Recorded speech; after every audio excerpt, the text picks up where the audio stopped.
it was still a whole ruckus. As Shang Qinghua had planned in his outline, Maigul Ridge exploded into a mass of flying sand and countless pieces of rubble, with roiling smoke and clouds of billowing dust. Moreover, he performed a heroic feat on the way and saved Mo Beijing, who didn't know how to fly. When he grabbed that hand of Mo Beijing's in midair, Shang Qinghua could clearly see the astonished disbelief in his eyes. Well, understandable. Mo Beijing undoubtedly held the firm belief that Shang Qinghua hung by his side solely to protect his own pathetic little life, and the human sole uses were, at most, flattery, boasting about him, and a target for venting his anger or whatnot. And if they ever met any real danger, Shang Qinghua would definitely be the first to run to save his own ass. To be honest, Shang Qinghua himself had also held this firm belief. He dared say he was even more astonished, even more disbelieving than Mo Beijing. Ever since then, perhaps because he had earned merit protecting his master and had performed well, his wages, material benefits, treatment, and so forth had all improved, and he was also permitted to return to Changqiu Mountain and visit his old home. Yue Qingyuan, that great philanthropist, let all bygones be bygones, and even permitted him to return to Anding Peak, as well as to continue holding the title of Peak Lord. These past few days in the leisure house, Shang Qinghua had, for the first time, truly been leisurely, to the point of agitation. After munching on 1/2 kilogram of melon seeds, he suddenly realized that the system hadn't made a peep in quite a while. For once, Shang Qinghua took the initiative to poke it. The system gave an earth-shattering response. Objective completed. Downloading return home function. Shang Qinghua was speechless. After a moment, he began to furiously shake the system's non-existent shoulders. Objective completed? Return home function? What return home function? Is it the one I'm thinking of? Huh? Oh, great system. This is the first time you've said so many words. Can you say a few more? I'm begging you, quick! Basic completion of Proud Immortal Demon Way's original outline achieved. Slight deviation in romance plotline. Objective complete. Retrieving function to return to original world. Download complete. Activate return home sequence. Basic completion of the original outline. That he agreed with. All the holes that needed to be filled had been filled. But this, quote, slight deviation of romance plot, unquote, wasn't quite right. Bingo was now fully gay. How could you say that was a slight deviation? Ah, fine. In fact, in his original outline, Bingo hadn't even had a romance plotline. He had been doomed to fade away, alone and unaging, forever. If you insisted on adding a romance plotline, all right, that was whatever. So putting aside all the system's rambling, this meant he could return to his original world? Tears streamed down Shang Qinghua's face. He hadn't written in so long. He reminisced about his airplane shooting towards the sky account, with its fans and haters equally matched. Reminisced about the crowd of trolls in the comment section. Reminisced about the rich benefactors who'd given him tips. Reminisced about that laptop he had used since his first year of university, eternally crashing and screwing him over, and the giant video files on the hard drive of, you understand.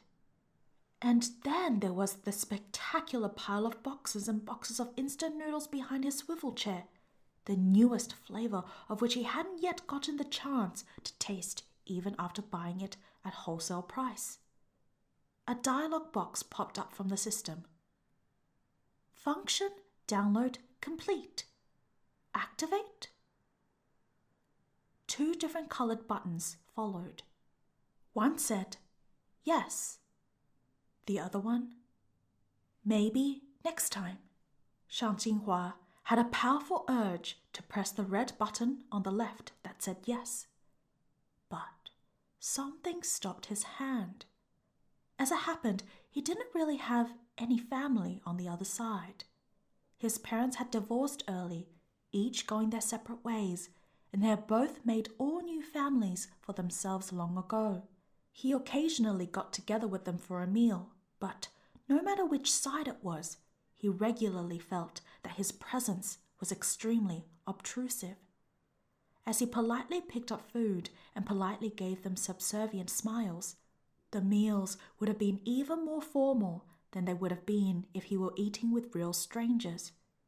Even though his father was his legal guardian, when they weren't face to face, they didn't have contact other than a few phone calls on the New Year and holidays, or when his father asked him if he needed money. Sometimes his father would even forget to ask that, but Shang Jinhua never reminded him or who he was talking to. All he did was smile that familiar, subservient smile. He was an adult after all. His parents still had to pay his university tuition, but it was up to him to find ways to pay for the rest of his expenses. It was when he was thinking of such ways that he happened to register for an account on Zhongdian literature and began to write. At the beginning, it was purely to vent, and he wrote whatever and however he wanted, though the stories were unbearably shitty and even struggled to get monetized. He did manage to get good reviews from a niche crowd. At one point, it suddenly occurred to him to change his style and see if he could rescue his subscription numbers, which had dipped so low that the website editors had long since lost interest in asking after them. Thus arrived the instant hit, Proud Immortal Demon Way. Airplane shooting towards the sky had achieved supreme enlightenment. He had found his, quote, way.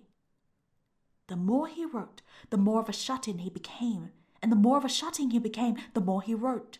As a classic, worthless otaku, the people with whom he had the best relationships and got along with the most were all on the internet, oceans and seas apart. He basically didn't have any friends like Mo Beijing, and it would likely be very hard to find any again in the future. Wait, Mo Beijing? A friend? Since when had he started seeing Mo Beijing as a friend? Shang Jinhua scared himself with the thought, and he hurriedly grabbed another sack of Qiancao Peak's specially produced dragon bone cantaloupe seeds and binged another half of it to push down his fright. Then he went to sleep. When Mo Beijing dragged him off Anding Peak to the northern border of the demon realm, blankets and all, he had just finished his melon seeds and was dreaming, mouth full of salt. He dreamed he was devouring those promised kilos of shit. He was frozen awake. Mo Beijing tossed him to the ground, straight into the knife-like snowy winds of the northern border. His silhouette and expression were more severe than ever. Though Mo Beijing was quite cool, very cool, Shang Jinhua was already too frozen to have any time to spare on enjoying his coolness.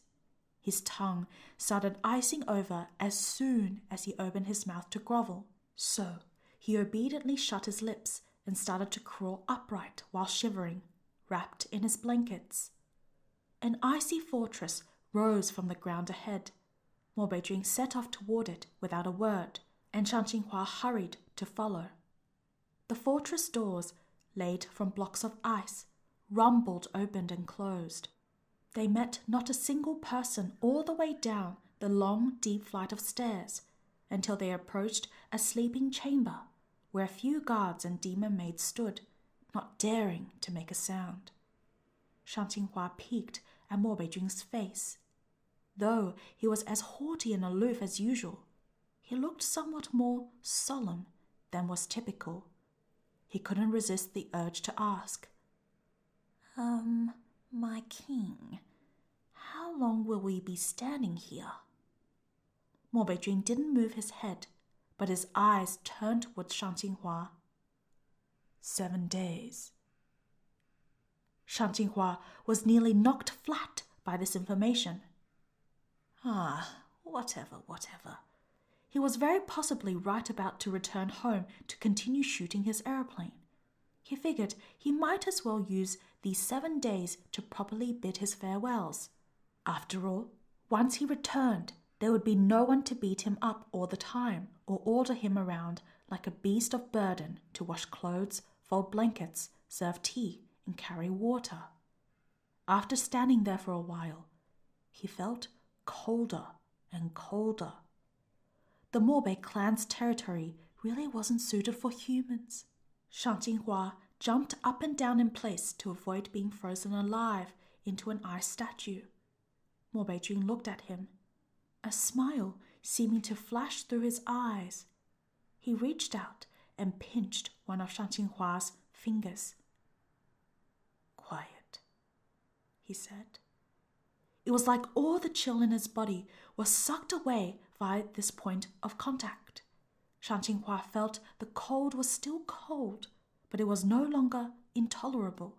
He couldn't help but feel increasingly rueful about their upcoming separation, and somewhat loath to give this guy up.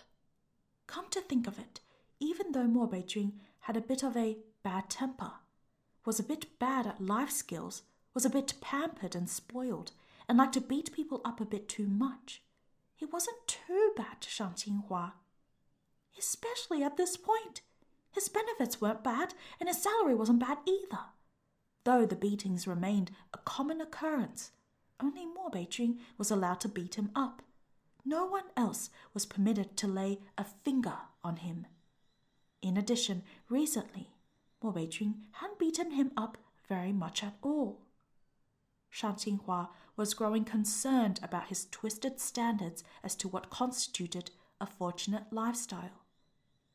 What would happen if he really returned home and Morbei Jun suddenly wanted to find someone to beat up? But 上进华 was nowhere to be found. When he thought about that happenstance, he felt a pang of sorrow, like the melancholy of an actor leaving after a play was complete, all the props in place, but the people long gone. Suddenly, a bone-deep chill returned to his body. Return where? Morbei Jun said icily. 上进华 finally realized that in his sorrow, he had actually spoken his internal dialogue out loud verbatim. Now was the real time to be sorrowful. Morbei Jun's fingers tightened like he was about to snap 上进华's index finger in half. Now you're saying you want to leave. 上进华's face pinched in pain. No, not right now. Morbei Jun pressed. What is it you always say to me? I'll follow my king for the rest of my life. He had said this phrase countless times, but he thought no one was taking it seriously. After a stretch of silence, Morbei Jun said, If you want to leave, then leave right now. You don't need to wait 7 days. 上进华 started. My king, if I really leave from this point forth, we'll never see each other again. Morbei Jun looked at him with the gaze of someone peering at an ant from 9 million feet above it. What makes you think I would care about that? Although over the years, 上进华 had trained his face to be impervious to sword or spear, these words made his expression pinch. He still wanted to explain a bit, but the situation had played out beyond his expectations. Get out. His body suddenly flew backward, and he crashed into an ice wall which was as solid as steel. The stab of pain only numbed his back for a moment before it spread through his guts. Morbei Jun didn't even lift a hand, didn't even spare a glance in his direction. 上进华's throat rapidly filled with a gush of warm, rusty-flavored liquid. Morbei Jun beating him up was nearly a daily occurrence, and he often told him to, quote, get out. Shan Qinghua should have been used to it, but at no other time had he been subjected to such an intense fury and loathing. Like countless times before, he crawled up from the ground, silently wiped away the blood at the side of his mouth, and gave Mo Beijing's back a subservient smile that no one could see. After standing there for a while, he tried to speak again, but Mo Beijing impatiently snarled, "Get out of here!" So Shan Qinghua hurriedly got out. Honestly speaking, though no one could have known what he was thinking in the privacy of his mind, he still felt a bit embarrassed, especially about that fleeting thought from before concerning, quote, Mo Beijing and, quote, a friend. Shan Qinghua trudged up the stairs. The guards and demon maids he had seen earlier had been driven away, and they ran even faster than him, darting out of the ice fortress like a swarm of bees. The chill remained the same, but the situation as he left was completely different from how it had been on his arrival. At this time, a slanted silhouette approached, coming down the stairs. Shan Qinghua turned his head, gazed briefly, flitting across a pair of peach-blossom eyes full of frosty light. Though this pair of eyes didn't land on him, they sent Shan Qinghua into a fit of shudders, his heels gluing themselves to the steps. Then, furtively, he turned around and followed. Once the guards had been sent out of the underground ice fortress, he had been emptied of all demons. Mo Beijing doubtlessly thought Shan Qinghua had obediently, quote, gotten out, and thus didn't expect him to turn back. So, by the time Shan Qinghua returned to the hall in front of that sleeping chamber, he had not yet been discovered.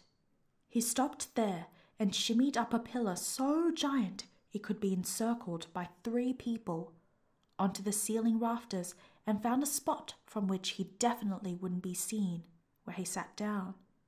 However, though he definitely could be seen by the people below him, he couldn't see them either. "What are you doing here?"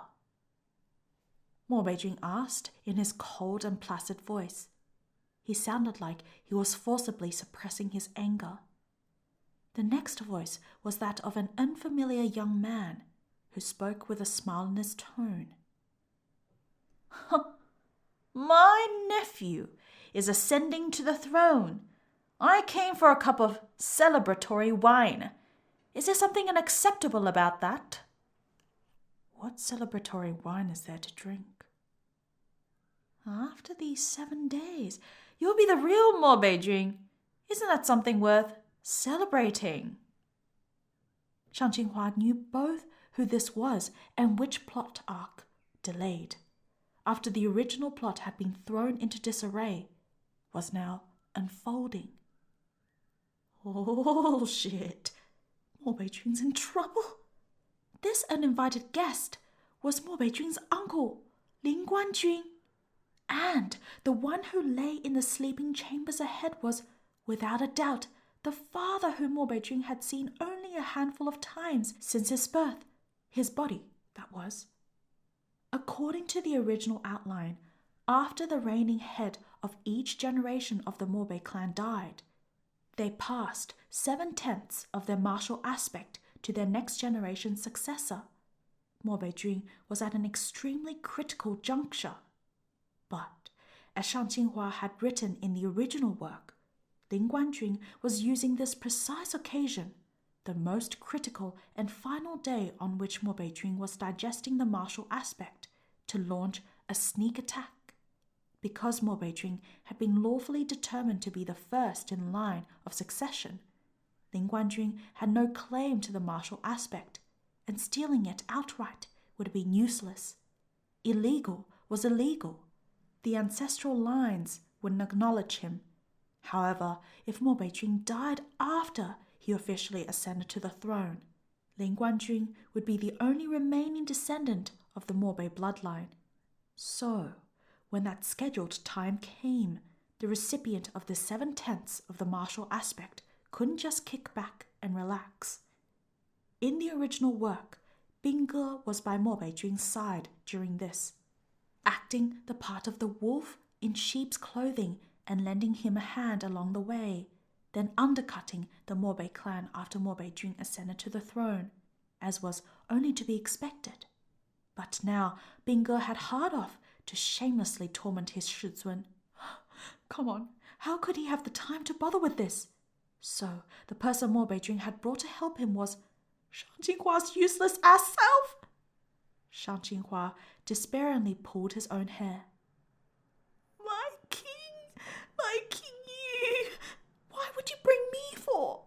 I can't lift a hand. I can't even carry your burden. How am I qualified to protect you? This sort of life and death situation, you should obviously find a trusted confidant, your most impressive ally. So what if you had no more hope of scraping Bingge off his Shizun than you did of burnt caramel off a pan? At least you could borrow a few thousand black armor generals from him. No matter how desperate you are, you can't call on me other than to make tea, carry water, wash clothes, and fold blankets, exactly which of my other skills aren't amateur at best.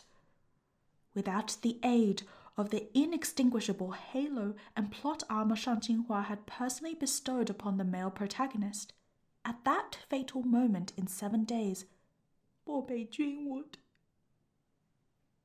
Oh, you didn't bring a single person for this important occasion? Asked Ling Guanjun. Mo Beijun was silent before he coolly replied, I didn't. Ling Guanjun tittered. You did, didn't you?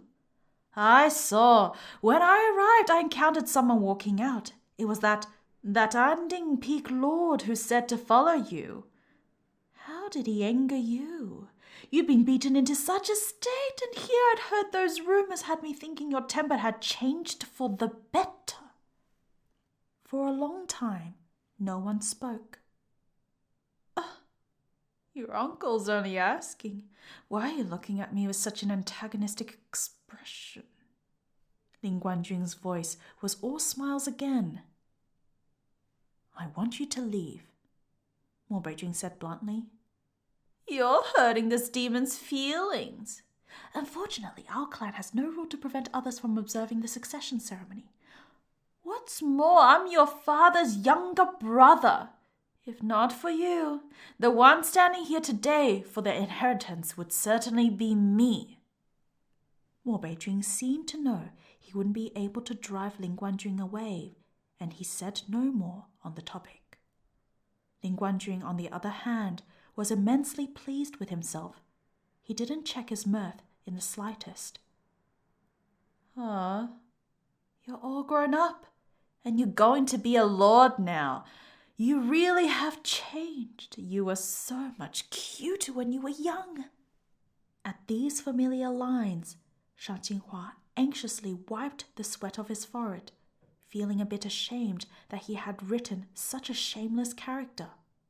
This uncle even had the face to bring up Mo Beijun's childhood.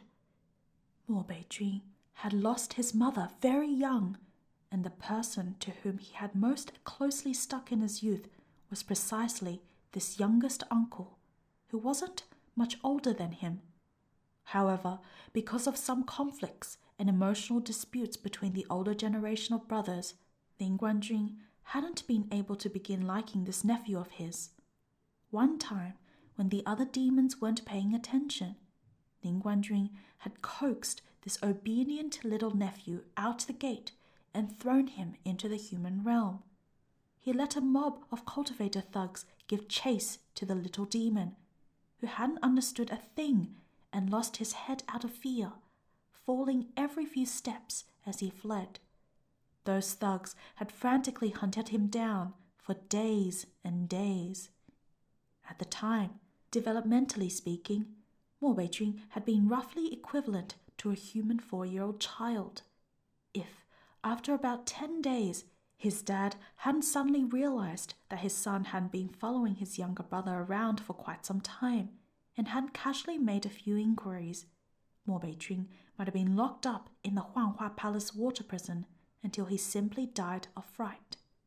To a demon of that age, being surrounded by a shouting crowd of humans was like being surrounded by flesh-eating, blood-drinking monsters.